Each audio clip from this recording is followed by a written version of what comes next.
Okay, sorry about that half-assed introduction to the speakers from me, but if we can start with the actual session. Catherine or Kevin, who who um who wants to speak first, I guess. I think I'll let Kevin have a go first because Okay.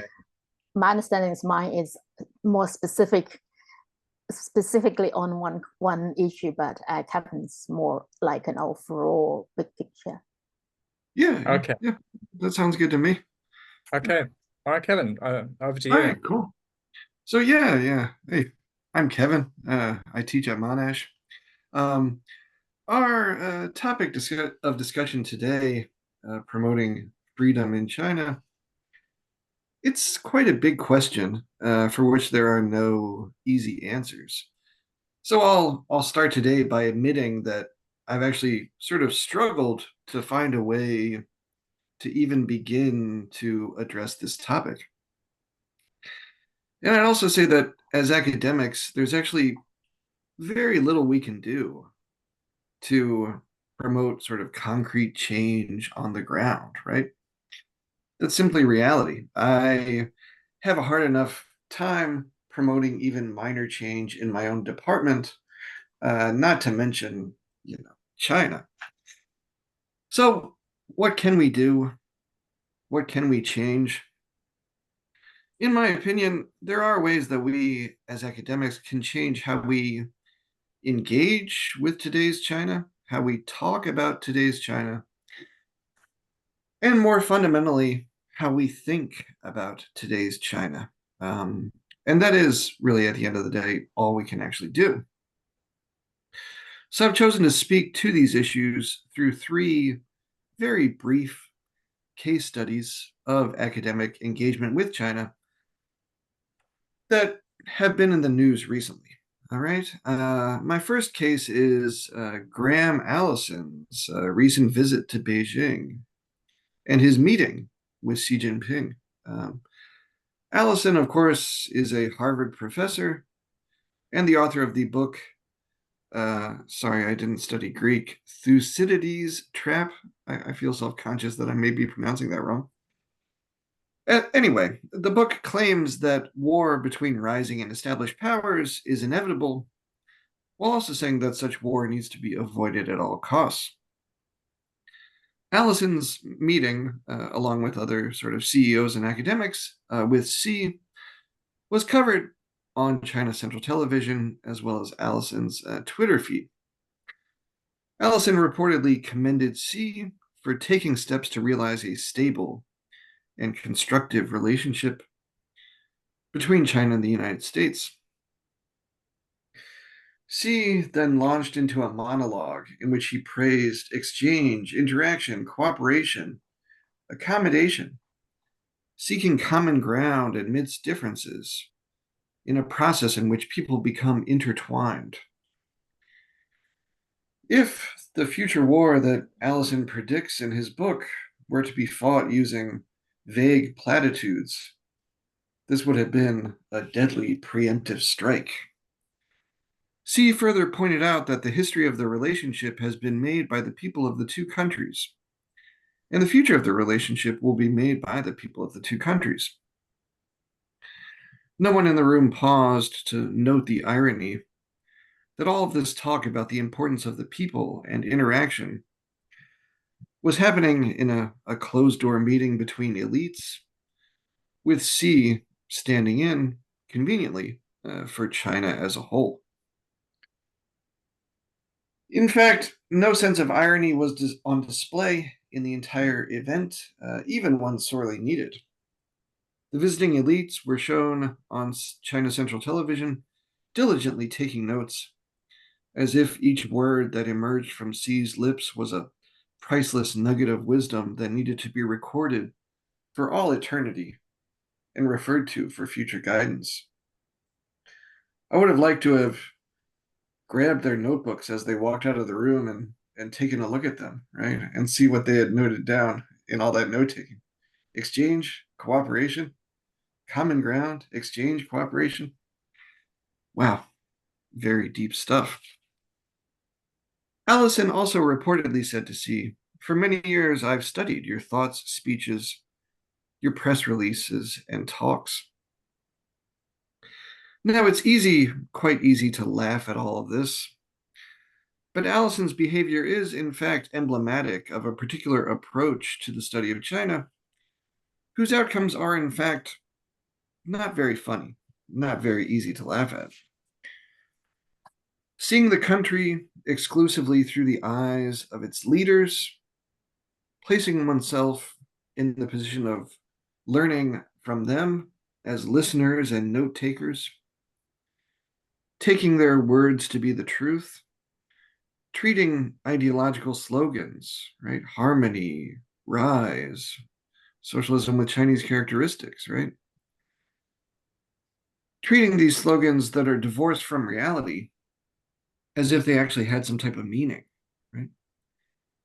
Holding on to a faith in a system that deserves no such faith, while of course avoiding raising any so-called sensitive topics that might deviate from the party's predetermined narrative and would thus lead one to be shunned.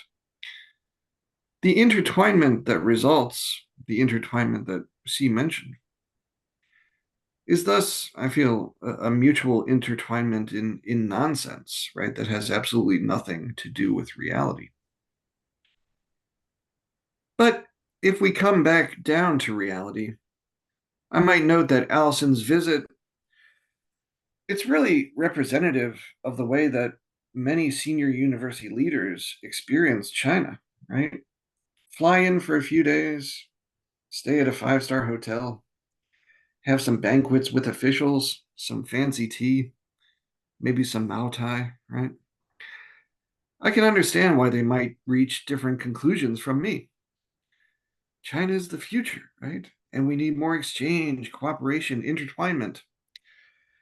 And if it just so happens that we can make a lot of money in the process, well, that's just a convenient side effect, right? They may not all be meeting personally with Xi Jinping, of course. He's a busy guy.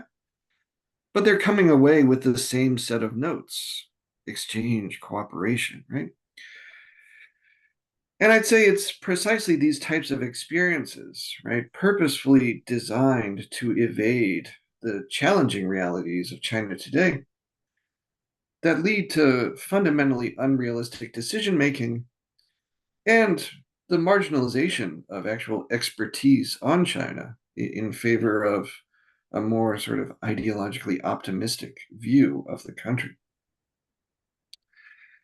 And that brings me to the second case I want to discuss, the recent story of Michelle Shipworth, who was removed from teaching a module at the University College London after she cited and discussed global slavery index data showing that China has the second highest rate of slavery in the modern world.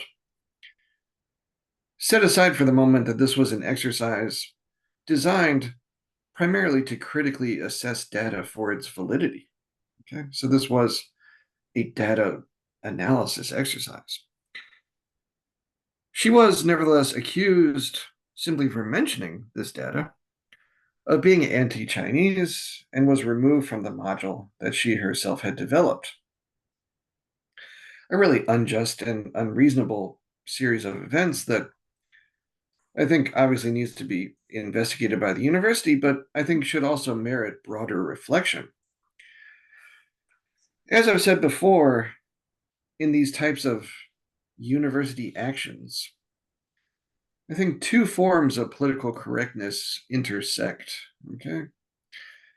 There's, one level, the university's actions are presented as being sort of sensitive to the concerns of a small group of Chinese students who are presented as a minority whose hurt feelings need to be protected. So this is, Western, quote unquote, political correctness. Now, on another level, these moves extraterritorially enforce speech restrictions of the Chinese Communist Party, labeling any critical discussion of contemporary China as taboo, all right? And that's where sort of CCP political correctness is intersecting with quote unquote Western political correctness. In the intersection of these two modes of political correctness, the seeming best of intentions lead to the worst of outcomes. Or perhaps it's the other way around, right? The worst possible route of action is covered over with falsely good intentions.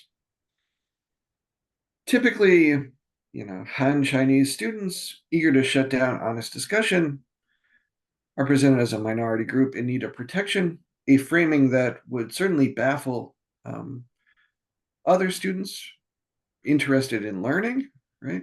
Not to mention Tibetans or Uyghur students. Teachers who even mention issues of oppression in China come to be seen as troublemakers or even somehow bullies, simply for speaking honestly, what we are otherwise expected to do. Are there any other contexts in the world today in which academic discussion is supposed to shy away from honest discussion of the dark or unflattering sides of a nation? As an American, do I walk around to lecture rooms in Australia, dropping in on lectures on gun violence and creating a scene and saying, no, you can't talk about that? No, of course, that would be silly, right? Are students from North Korea, right, demanding that critical discussion of the Kim regime be silenced? I don't know the answer to that question, but I don't think so, right? And the crucial point to consider is that these students actually don't constitute a large student base with extensive funds, right? And this is, in my analysis, what one of the sort of main issues is in discussing China-related matters. If we scratch below the surface of, being sensitive and not offending people, we actually find the irrational fear of boycott, right? And if we scratch below sort of the surface of the self-congratulatory rhetoric of sensitivity, we really find just a pure profit motive, right? To the point of even abandoning basic academic freedoms. No one is, in fact, disrespected more in these types of affairs than these students whose demands are supposedly being handled so sensitively. Insofar as the administration seems to view them simply as walking wallets, right? Incapable of handling the fundamentals of education, right? Freedom of speech and actual thought. As a result, we find ourselves in an era in which, numerous universities in the People's Republic of China are directly implicated in horrendous policies, right? In Xinjiang, Tibet, Hong Kong. Yet these unities do not show any fear of boycott or censure. Right? Rather, it's overseas universities that irrationally fear boycott or censure from the China market simply for having staff discuss these topics. We could say that this is indeed exchange and intertwinement. And I think that 20 years from now, when we look back on this state of affairs, represented by Michelle Shipworth's case, we'll see really how foolish the entire way that we've handled these matters has been. Now, the third and final case that I'd like to raise is that of Rahil Dawood. I don't know if you've heard of her, but she's a former professor at Xinjiang University, an anthropologist who specializes in Uyghur folklore. She disappeared in 2017. For 6 years, people wondered where she could be, all while knowing the likely answer. People knew she had likely been swept up in the PRC government's campaign of mass internment of people of Uyghur background without legal process, a campaign whose end goal of erasing Uyghur culture and identity has only become increasingly apparent in recent years. It was only in 2023, 6 years later, that these worst fears were finally confirmed. The state confirmed that she had been detained and that she had been given, in fact, a life sentence for endangering state security. No further information was provided on how exactly a folklorist might endanger national security. In reality, her crime was simply being Uyghur in today's China. And alongside her, there are millions of others facing the same fate, torn away from families, disappeared, and held in detention simply for who they are. What can we do about this, if anything? In reality, not much, right? We've tried, to get people talking about these issues through activities like, the Xinjiang Initiative. Yet these policies continue to be implemented with no signs of wavering. Where does one go from here? In a recent publication, I proposed a thought experiment for talking and writing about China today. When we write, when we talk, we always do so with a particular audience, or in the case of writing, in anticipation of a particular audience, right? I prepared this talk envisioning our audience today. Sometimes we write for other academics, sometimes we write for journal editors, sometimes we write for the general public.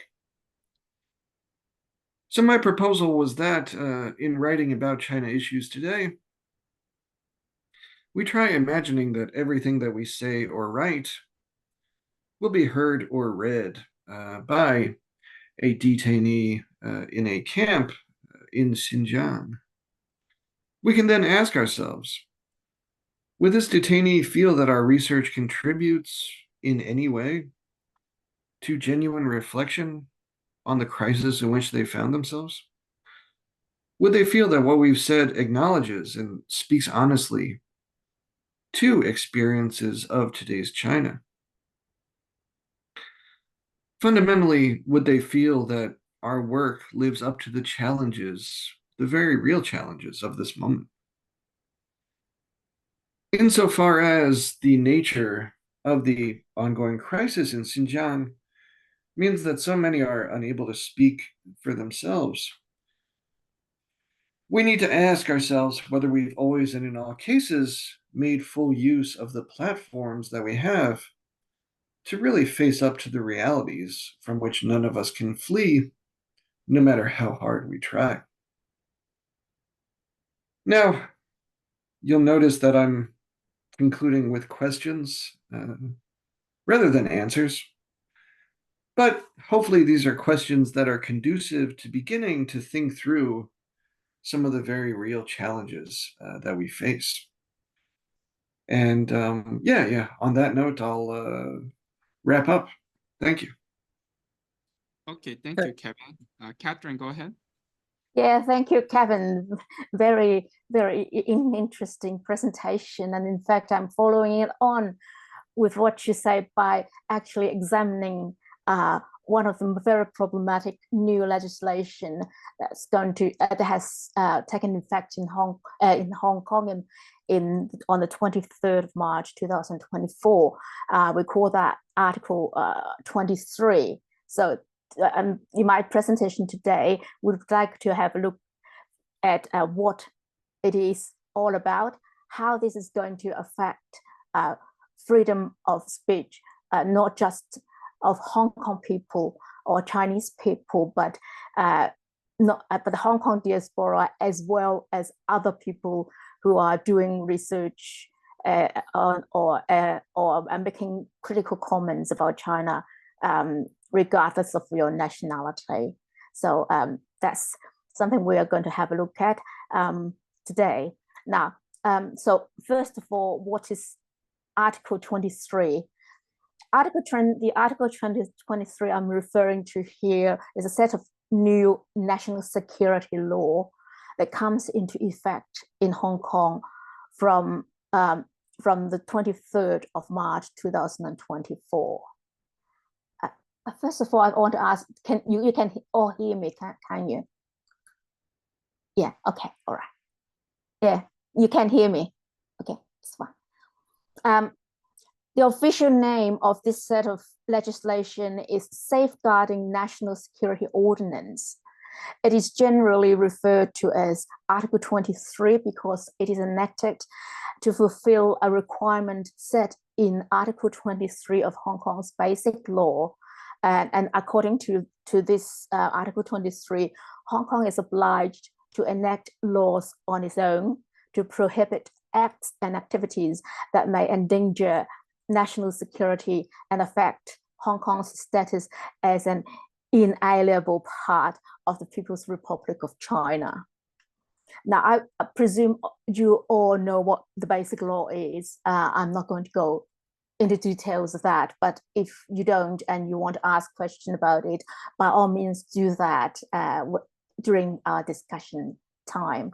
But I just would like to point out just one thing very important about the Basic Law. The Basic Law is not just about safeguarding national security, but a very large part of Basic Law was incorporate stipulations actually to protect civil liberty of Hong Kong residents. And a very important part of this safeguarding feature is enshrined in Article 45 and also Article 68 of the Basic Law, and whereby Hong Kong people are promised a proper representational government elected through universal suffrage by the people of Hong Kong for the people of Hong Kong. However, as we all know, since 1997, the Hong Kong chief executive, who's handpicked by the CCP leadership and also the pro-democracy Hong Kong legislators, have been engaged in some kind of tug of war, arguing between which one should come first. Should we have the Article 20? We have the national security law first before universal suffrage or otherwise. So they couldn't agree with that, and it kind of tug of war has been going on and on until this kind of debate came to a very abrupt end in 2020, when China passed the PRC law on safeguarding national security in the Hong Kong Special Administrative Region. Now, the 2020 National Security Law established 4 kinds of crimes: secession, subversion, terrorism, and collusion with foreigners. Also, according to the 2020 legislation, any open speech, verbal promotion, or intention of Hong Kong's secession from China is also considered a crime. So you may want to ask, since China's already had this law, so why is it necessary to have Article 23? Now, I've had some of my, very few people have actually discussed this question right now, but I have my own thought on this one. However, it goes into more like the political areas of China's politics and China's politics and Hong Kong's politics. So it goes kind of beyond the what we were going to discuss here in this forum. So I think I will leave that part. Why I have to have this legislation right now, and I leave it there. But if you're interested in when we are doing our discussion, we can go into that part. So I'll leave that part alone. But we would like now to have a look at actually the actual content of this Article 23 and how it is different and how it is similar to the 2022 PRC's national security law on Hong Kong, because these have a kind of bearing on academic freedom and freedom of speech. Now, the new law propagated in Hong Kong recently has extended criminality. So that means it is actually different from 2022 in a way that it expands the kind of crimes that is called for punishment. And they included 7 types of acts and activities that are deemed to endanger national security. It includes treason, secession, sedition, and also subversion against the PRC government.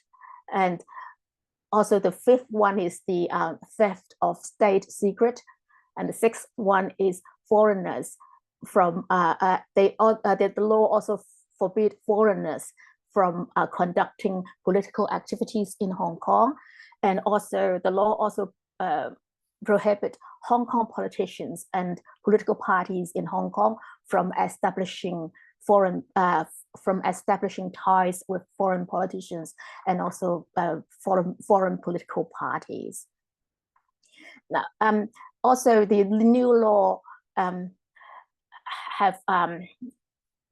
the new law put in very severe punishment for offenders. They're also found guilty of treason, insurrection, and sabotage involving external actors can be punished with life sentence, while those others who are involved in espionage and also in sabotage, including cyber attacks, can be imprisoned for up to 20 years.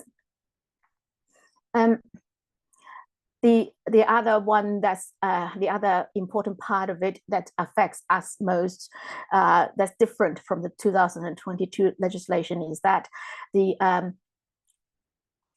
sedition offenses have now been expanded in Article 23 to include inciting hatred against the Chinese Communist Party leadership, and which will be punished by up to 10 years of imprisonment.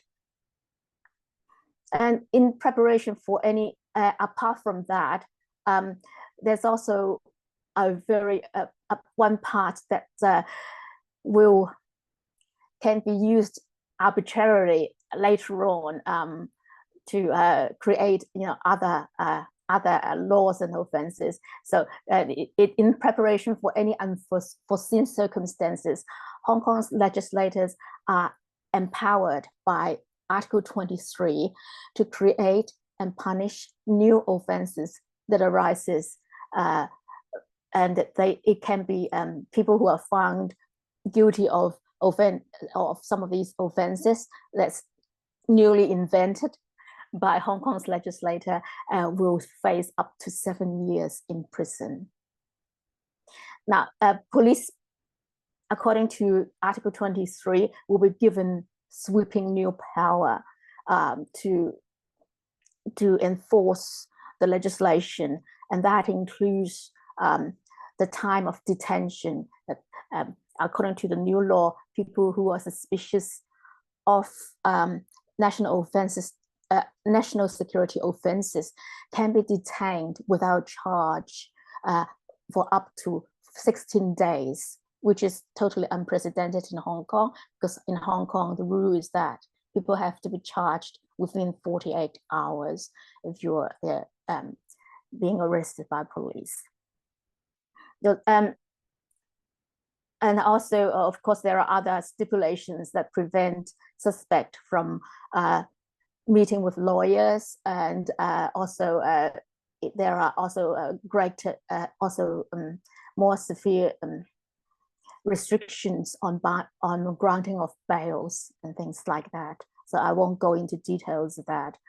But the most important part that we have to take note of, and that will affect us, is the new law can apply to actions that take place outside of Hong Kong, and both by Hong Kong residents and businesses, and also people of other nationality. So this move is really being seen as kind of a key in China's pursuit of overseas pro-democracy activists and critics, which the Article 23 described as anti-China elements. Activists based overseas can face cancellation of their passports if they are Hong Kong citizens or Chinese citizens, and they also, if they're suspected of providing, and also Hong Kong people are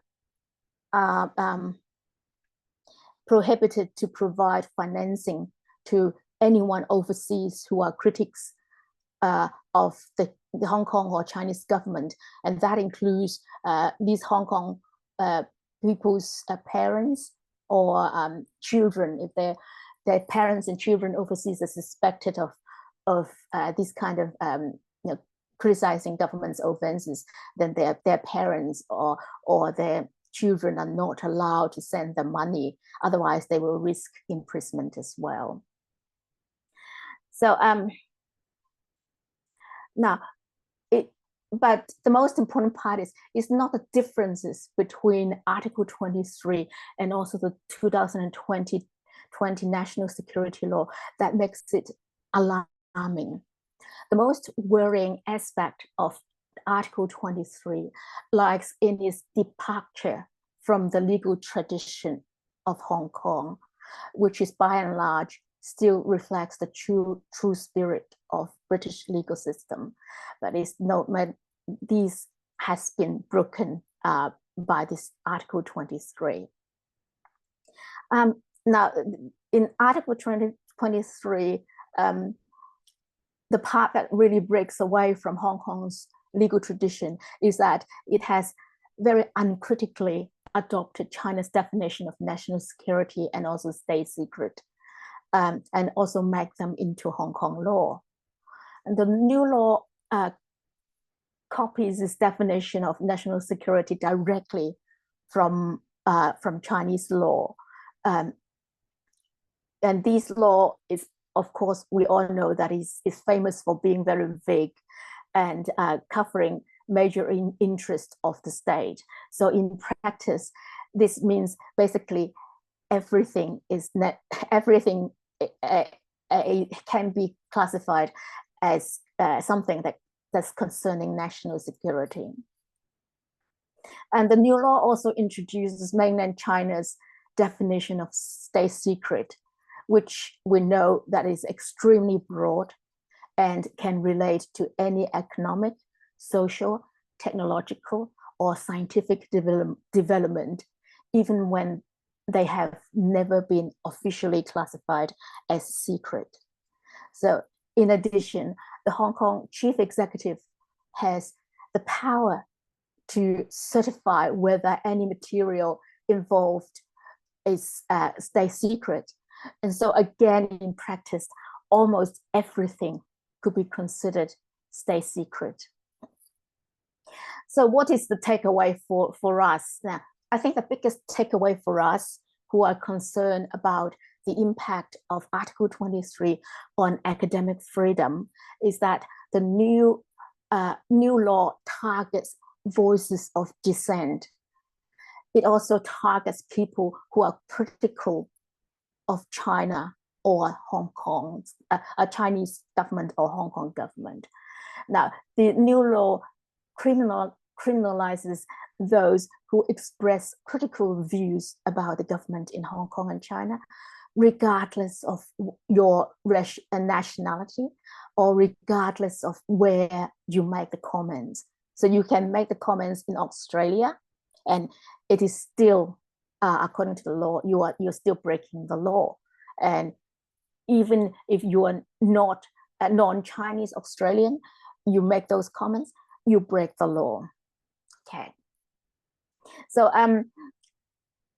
of course, we can see that this Article 23 has the potential of becoming a very powerful tool in suffocating research and academic debates worldwide on issues related to China and also China's relations with other countries. Now, the new law, so let's have a look at some of these areas that actually will affect us. I'm not going to be long, I've almost finished. So the new law, as we know, expands the scope of sedition. Sedition means, according to common law, means speech that's going to provoke violence. So that's according to the Hong Kong, according to common law that's practiced in Britain and in Hong Kong and in Australia.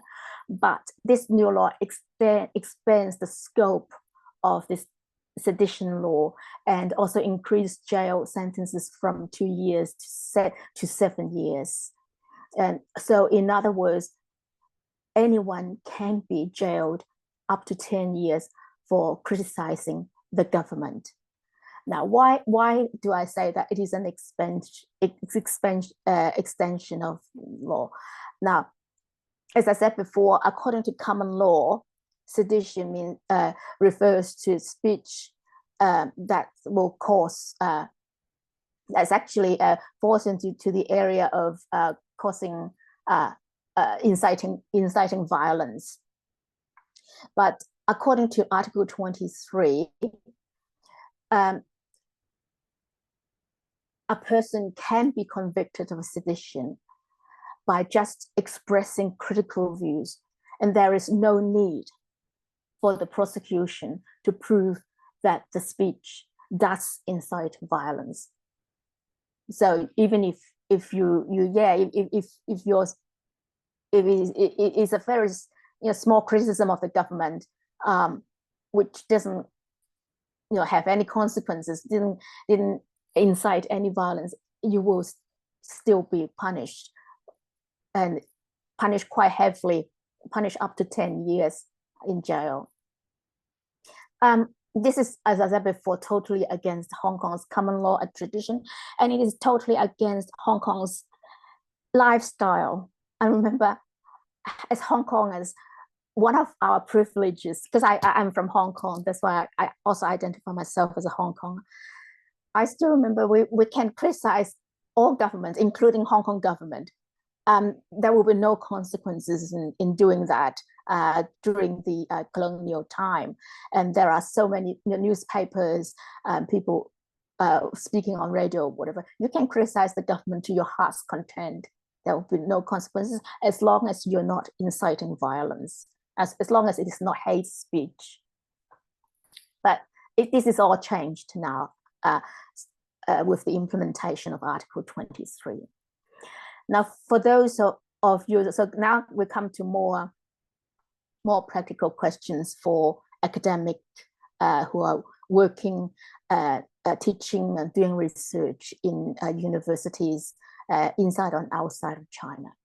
Now, for those of you who are teaching or supervising international students from Hong Kong or from China, it is very important to note that the new national security law obliges Chinese citizens, including Chinese citizens, which includes most Hong Kong people.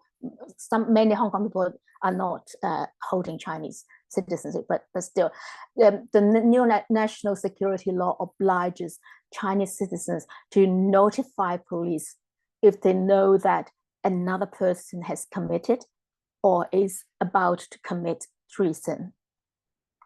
Failure to do so is punishable by up to 14 years in prison. This practically imposes an obligation on your Chinese student or student from Hong Kong to spy on fellow classmates. It is likely to increase the existing climate of fear among your students and prevent them from freely expressing opinion in group discussions, in presentations, and also in their assignments.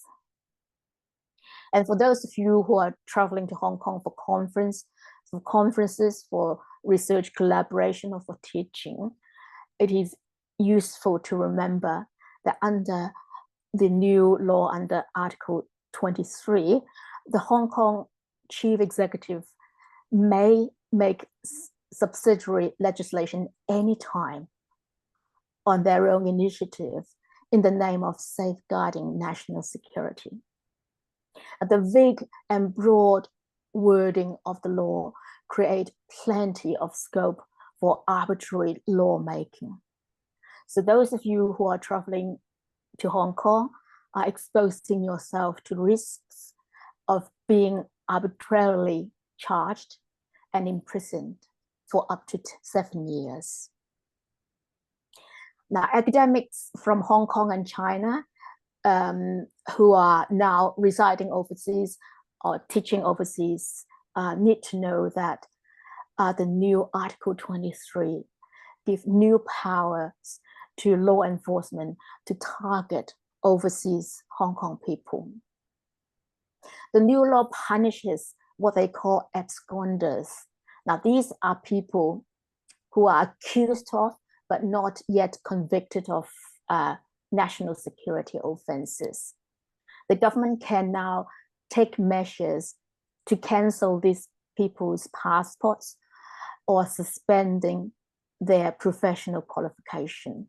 Now, some, particularly the suspending of professional qualification part, can be quite devastating for Hong Kong citizens who are working overseas using those professional qualification for their jobs. So that makes those people very less likely going to say anything critical of the Hong Kong government or the Chinese government while they're overseas. For those of you who are active on social media or in the tech circle, the new law introduces a very, very vague new offenses of acts endangering national security in relation to computer or electronic systems. The lack of legal clarity and the overbroad definition of this section of the legislation clearly leave this offense open to arbitrary abuse. So these are some of the areas that I believe will have the most impact on academic freedom. Now, that's all I have prepared for today. As for myself, a kind of disclaimer, like I have received formal advice and warnings from Australia's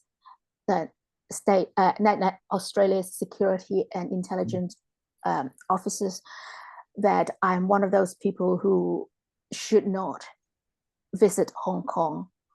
And it is believed, and I was told, that I will be arrested and detained in Hong Kong because of my research and also because of my advisory position for Australian governments, both state and federal, and also for some politicians. So that's my disclaimer. Okay, thank you, Catherine. Third speaker will be Professor Joseph Terwilliger from Columbia. Joseph, can you briefly introduce yourself and can you speak for maybe less than 5 minutes? Yeah, I mean, I'm not really sure why you want me to speak, but I don't have that much to say here. I guess, I worked in China for a long time. I'm Joseph Terwilliger. I'm a geneticist at Columbia University, and I've worked in Xinjiang, actually. We had a project studying the health of Kazakh and Uyghur populations compared with in China versus those in Kazakhstan for a long time. And I also worked with Koreans in Kazakhstan and Koreans in northeastern China in Yenji near the North Korean border. And I mean, it's very easy to, criticize it. I mean, obviously, China doesn't have free speech or political freedom for a lot of these things, and you can't have these kind of discussions. But for people in science fields and things, there's a lot of benefit from interaction with the Chinese. You're saying like exchange and cooperation, intertwinement that Xi Jinping talks about, but this is actually something I think is quite important. You go there, you get to change the way they see Americans. Because I worked when I was in Xinjiang, I spent like a summer living with nomads in the Tian Shan Mountains. We were planning to do the study of these Kazakh nomads. And they said they'd never seen a white person before, that my skin looked so strange to them, And I had like a teenage girl was translating for me the whole time. I speak Chinese, and then she translated into Kazakh and back and forth. And there was a lot gained from just exposing people to the different people around the world. And I talk very freely when I'm there, and I didn't have any problems. But of course, I'm not talking about politics, right? I did give a lecture in the religion department, actually, at the Xinjiang Academy of Social Sciences when I was there. And we had very open discussions about all the sorts of issues that were going on. And this is in 2009. Actually, it was like I was there weeks before the protest happened that led to the crackdowns in Xinjiang. And I was actually in Urumqi the day it happened. So I kind of saw things start to transpire, and they immediately had me leave and fly to Russia, where it was supposed to be much more safe. So that's where I ended up going. But again, I'm a firm believer that we need more interaction with China. The more students come here, the better. The more of us go there, the better. Even if things aren't perfect, it's still at least something different people are being exposed to. And I say this as someone, I also lived in North Korea, and I taught at universities there, and I had an exchange program. I guess I'll be talking about that in next month's session, because that's more my expertise, having done that. But I can say that living there and talking to people, you change how they see Americans, that we're not the caricature image that they have of us, and that, they learn something by the basic interaction, even if there is a lot of political issues that you can't talk about and things like that. So I tend to be of the belief that we should be continuing to do these interactions and understand that there's things you can't talk about freely, and there's problems that you've all described perfectly well, and I'm well aware of them. I know enough to self-censor at certain topics and certain things, but even self-censoring as an American, that's a better exposure for these people than no exposure at all to an American. And the same for the people who come here. I met one of the North Korean ambassadors who used to be in New York, and he's now in Europe. And I met him in Europe, and he said, yeah, we're supposed to be friends with the people here in Europe, but I miss New York. People were friendly, and you could get a good steak there.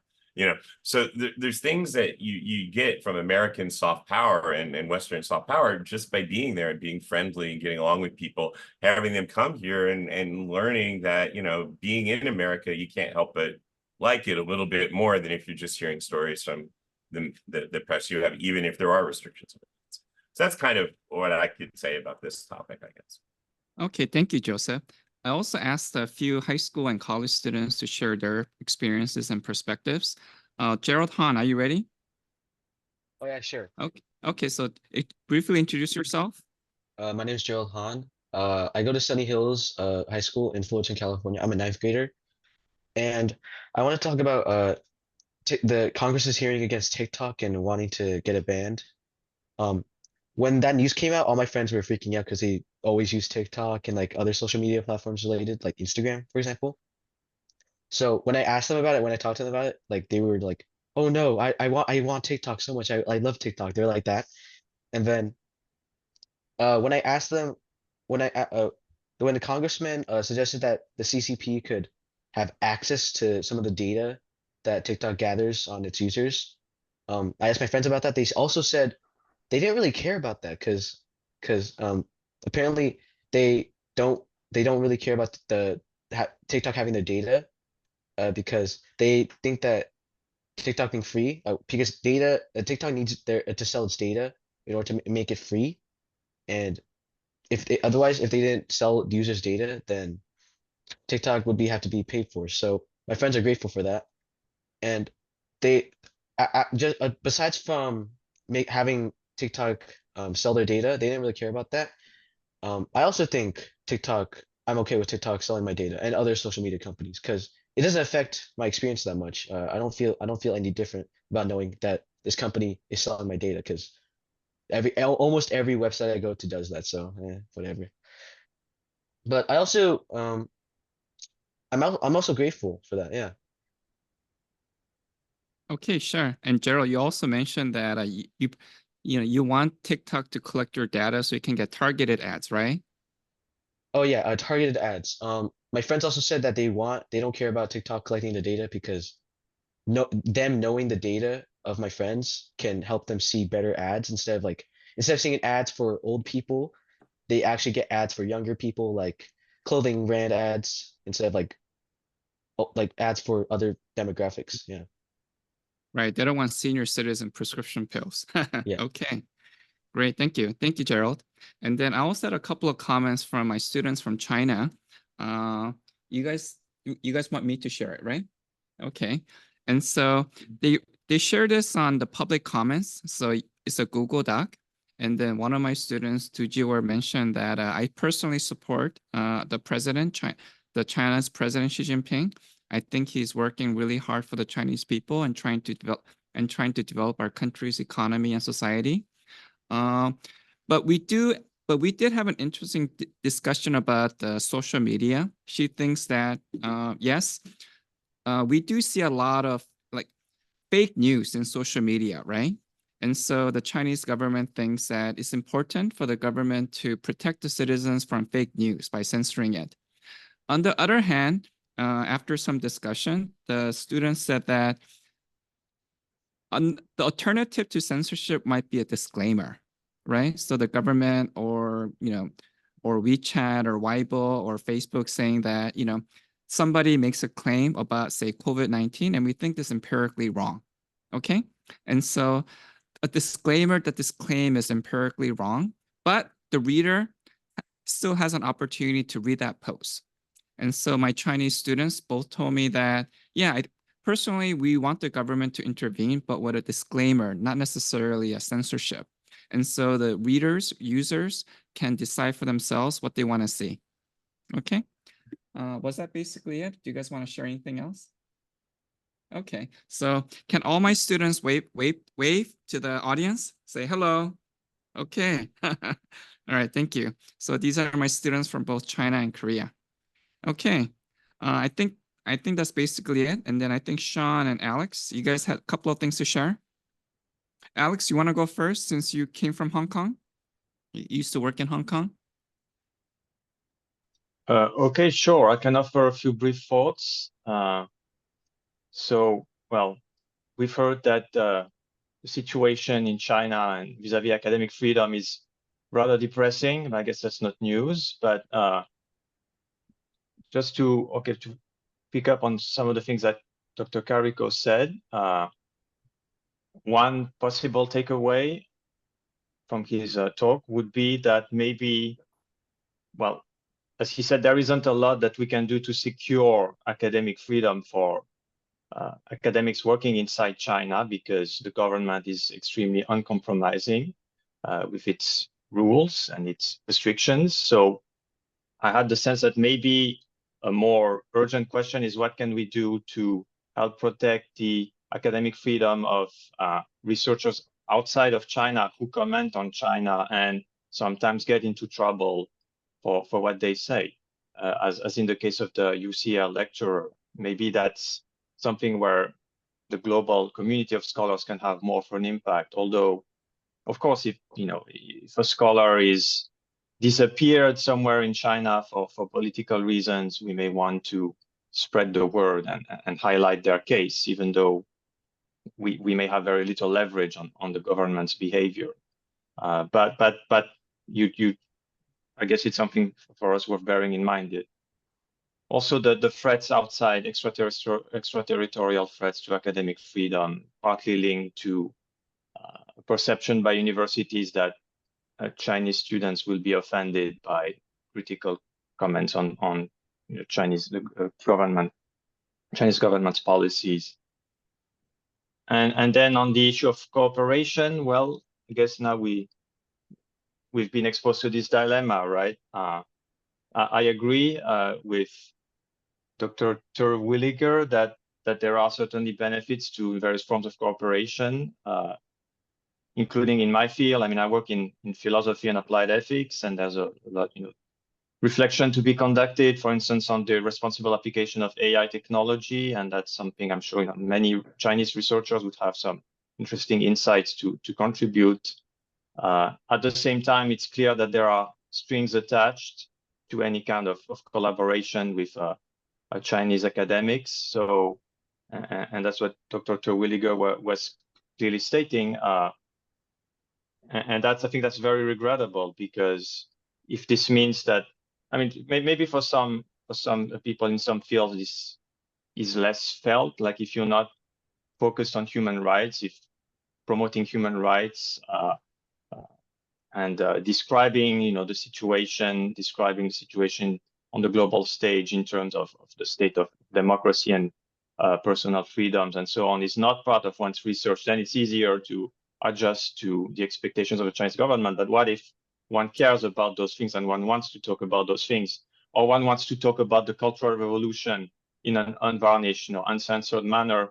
All of this is forbidden. Then you can't, either you don't do the research you want to do, or you have to lose access to those collaborations, which I think is highly regrettable. But that's the situation we're facing, unfortunately. And finally, on the issue of Hong Kong, I'm grateful to Dr. Yeung for her explanation. I think it can be a bit challenging to, including for people like myself. I'm not a legal scholar, and I'm not aware of all the practical, implications of this new national security law as compared with the initial one, which was imposed by the Chinese government in 2020, which was, I have to say, one of the reasons why I left Hong Kong.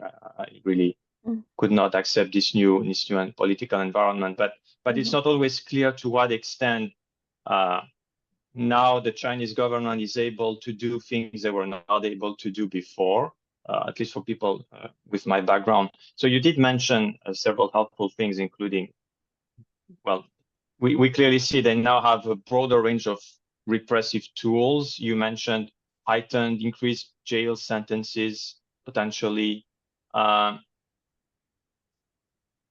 was wondering, one question I had was, is there a sense that now, because they have more offenses that they can invoke to punish any behavior they don't like, that this is something in itself that is considered useful by the government, that not always invoking the same offense is viewed as desirable, even if it's the same behavior that is being punished, even if it's thought crimes or political dissent that is being punished, that they prefer to use different charges because it would look bad if they always invoke the same one? Or is this just not an issue? And also you've alluded to this idea of state secrets and theft of state secrets. I am wondering whether this particular charge would be relevant to specific academics in specific fields, say historians working with archives from maybe the Cultural Revolution, or economists working with data, official data from the government. Would you like to say more about that? Thanks. Okay, thank you, Alex. Before we go to Sean and before the main speakers, I want to get maybe a couple of comments from the audience, because I know you've been patiently waiting. Does anyone from the audience want to have a quick question or comment? You can just yell at me or raise your hand. Do any of you guys want to have something you want to share? Okay, well, keep that in mind. And so I want to give everyone a chance to speak. Before we do so, Sean, do you want to take a minute to share your thoughts, or you want to just pass for now? Yes, if I could take 5 minutes, would that be okay? Okay. Okay, so I'm speaking as someone who's been involved for some years in some pretty extensive research collaborations with Chinese scholars. Excuse me, my son's sitting right next to me. He's got a bit of a head cold, so you're probably overhearing us snorting a little bit. So as I was saying, I've been involved in quite extensive research collaborations with Chinese scholars based in mainland China or working overseas, currently as well. And some of them have voiced to me their concerns about what could happen if certain comments or even certain research they've published would be known or would be published, would be translated back home in China. They've expressed concerns about the choice of publishers. In my case, if I'm choosing a publisher which is China-based, whether that would affect the reception of their work and how they're perceived back home in China and so on. Mm-hmm. So I wanted briefly to address some of the points made by Kevin and Catherine from the point of view of how we protect the academic freedoms and the, I guess, our remit to protect viewpoint diversity in academic expression, or what we would also call freedom of inquiry in academic expression for ourselves and for our Chinese citizen colleagues, either based in China or based overseas. So just going quickly through Kevin's points, if we have university administrations which are promoting a kind of Panglossian notion of an economically beneficial engagement with the PRC, which is win-win from both sides, will this, or has this policy adopted by universities in Australia, United States, United Kingdom, overlooked the particular needs and interests of Chinese students and scholars in the universities who may be subjected to harassment or indirect persecution from the People's Republic of China government? Would they be ignored or underemphasized by universities which are concerned about maintaining engagement with the People's Republic of China in very permissive circumstances towards the Chinese government because they want to maintain the economic benefits of that relationship? Point number one. Point number two, the enforcement of politically correct language about China and universities, which Kevin referenced. This is often interpreted to mean that lippy and racist or perhaps racist inclined university lecturers should be curbed when they make comments which are perceived to be racist against China. The effects of this policy on Chinese scholars and students is also underemphasized. Just recently, a young Chinese scholar relayed to me his concerns, he's working in political science, that a certain way of discussing China, which he's proposing in a forthcoming book, will be treated as anti-Chinese racism or anti-Chinese sort of self-hatred, I guess, from a Han Chinese researcher. So again, the effects of this kind of outlook or policy, and informally or orthodoxy, I guess, enforced in humanities or political science departments or universities, can have negative effects on Chinese researchers. Third, disappearances of Chinese academics.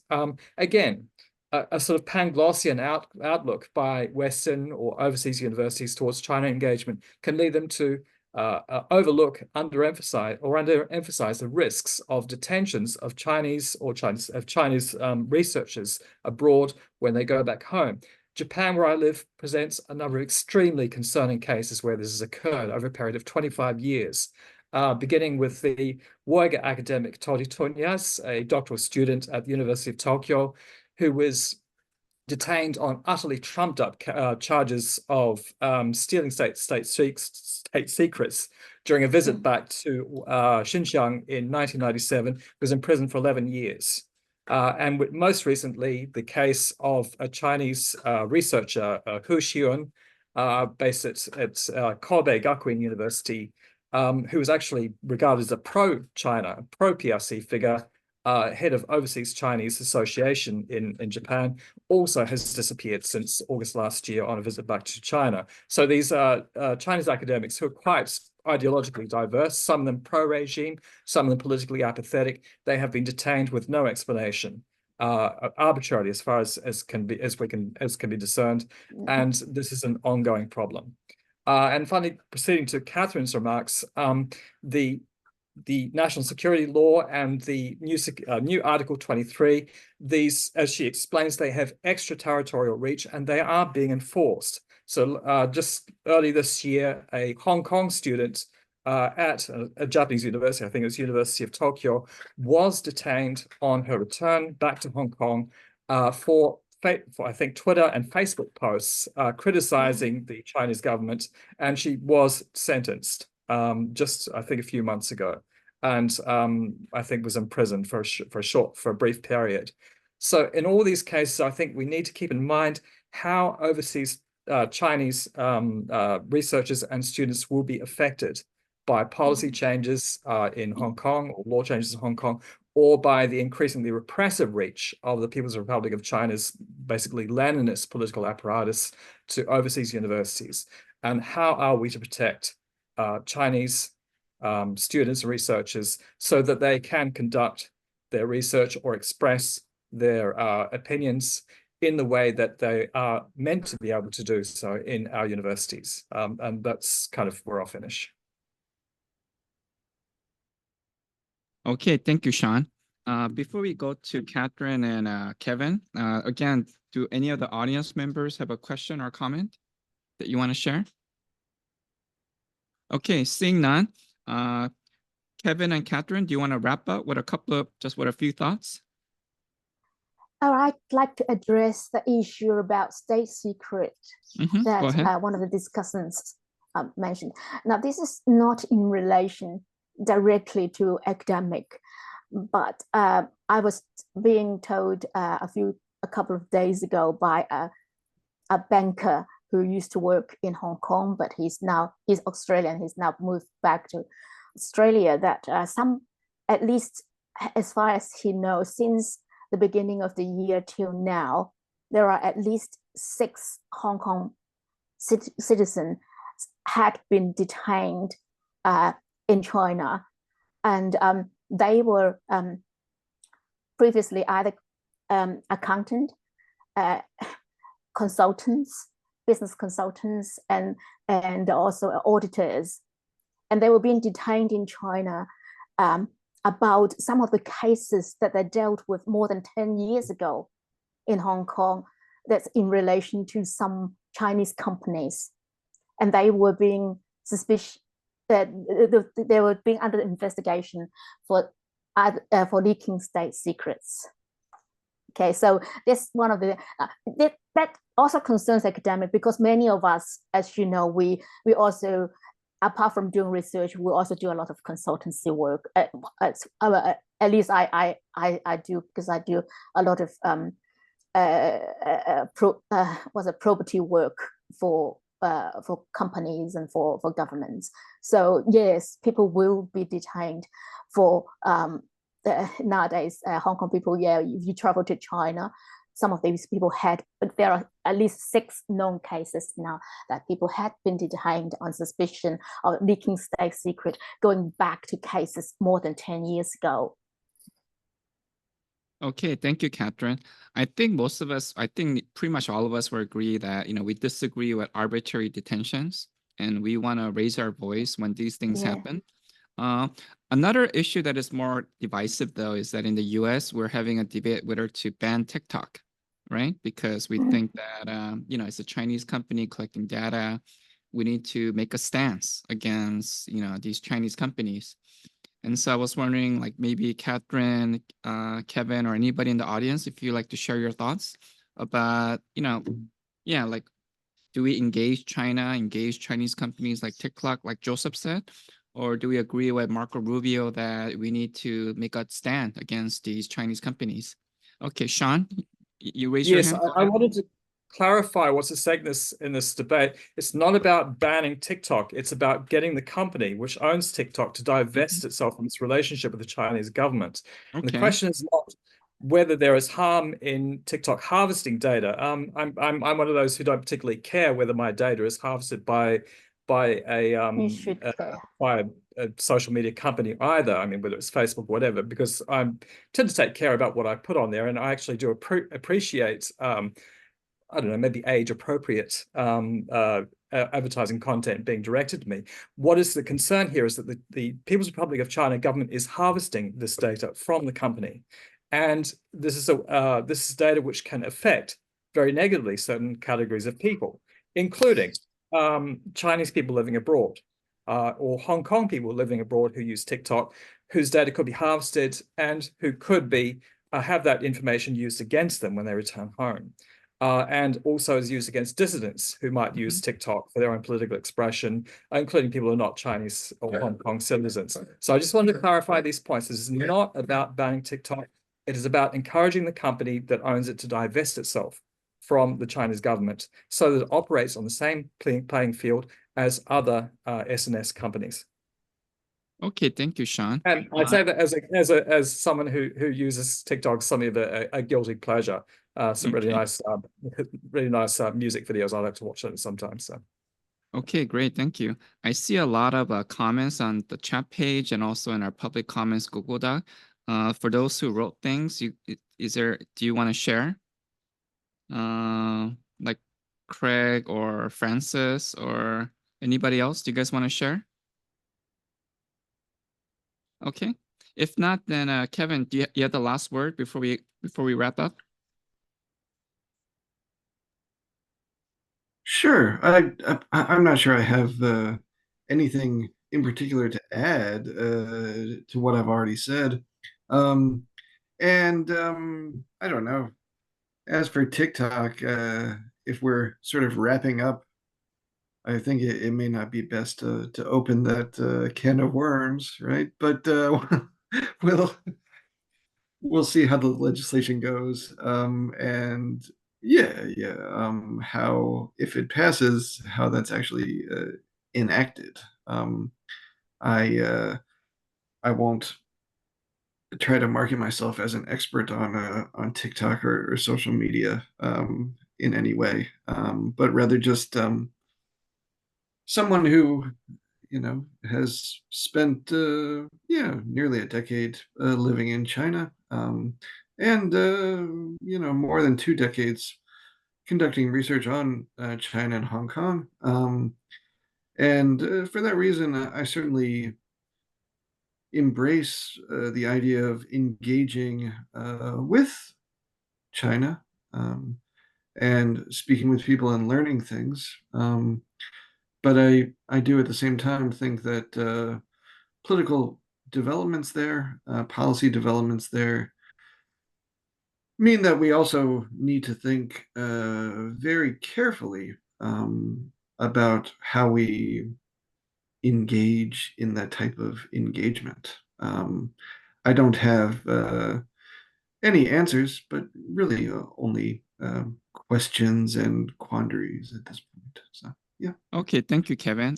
Craig wrote on the chat page, my primary concern remains the fate of dissenters and those brave enough to speak out among the Chinese students studying abroad.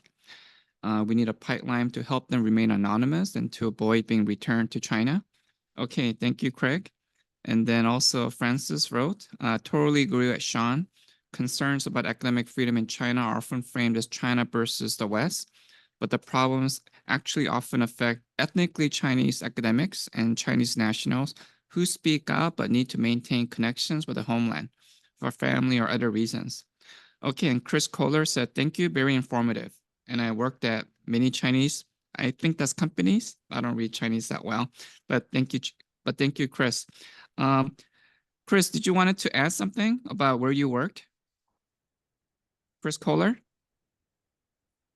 Yeah, no, sorry. Those were Beijing Normal University in Zhuhai, Harbin Institute of Technology, and Nankai University, and Sanya University, privately owned university by the GV Car Company owner.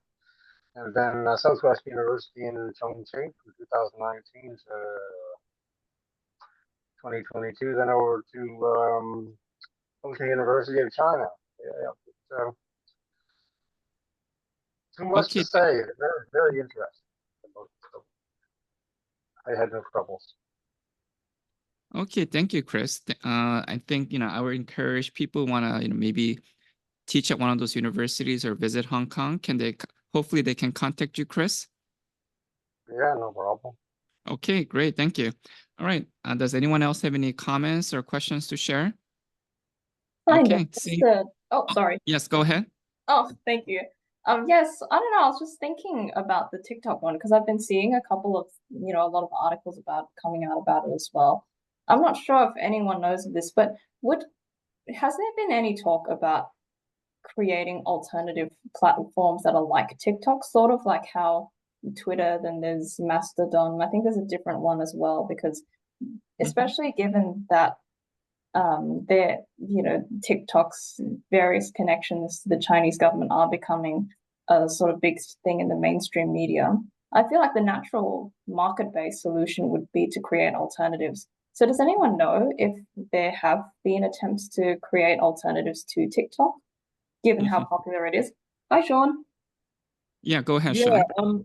I think the proposal is that if the company owning TikTok does not divest itself from China, it would be required to sell TikTok to an owner who is not, or to new ownership, which is not connected to the Chinese government. Someone else here might correct me on this. Is that a correct assessment of the legislation?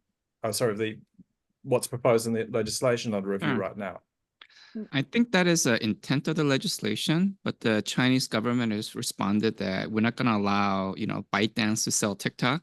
So if the legislation passes, the practical impact might be they just close it down. So we'll see. So it would be the Chinese government which would be blowing up TikTok in response. Right. Right. Okay. Right. So it's on them, really, isn't it? Well, we can say. Okay. Yeah. Sure. As for Francis' question, yes, many companies are trying to compete with TikTok, and one of them is Facebook Reels. Oh, okay, I see. Right. So, so it's like you say, it's a marketplace. So let's see if Facebook Reels can catch up and TikTok. We'll see. So, and YouTube Shorts as well, yes. Oh, right. YouTube Short. YouTube Shorts, yeah. So now we're advertising all of TikTok's competitors. So you consumers, you can decide the fate. Okay, great. Anything else? You're welcome to continue this conversation in our public comments Google Doc, and anything you write is public and it may be published. Okay, so thank you and share your voice. And if you don't want to, and you can use a real name or fake name, because we want you to share your voice however you like. Okay, thank you very much for coming. So let's give a round of applause to all our speakers today. Thank you. Okay, so thank you again. You guys can go. Okay, bye-bye.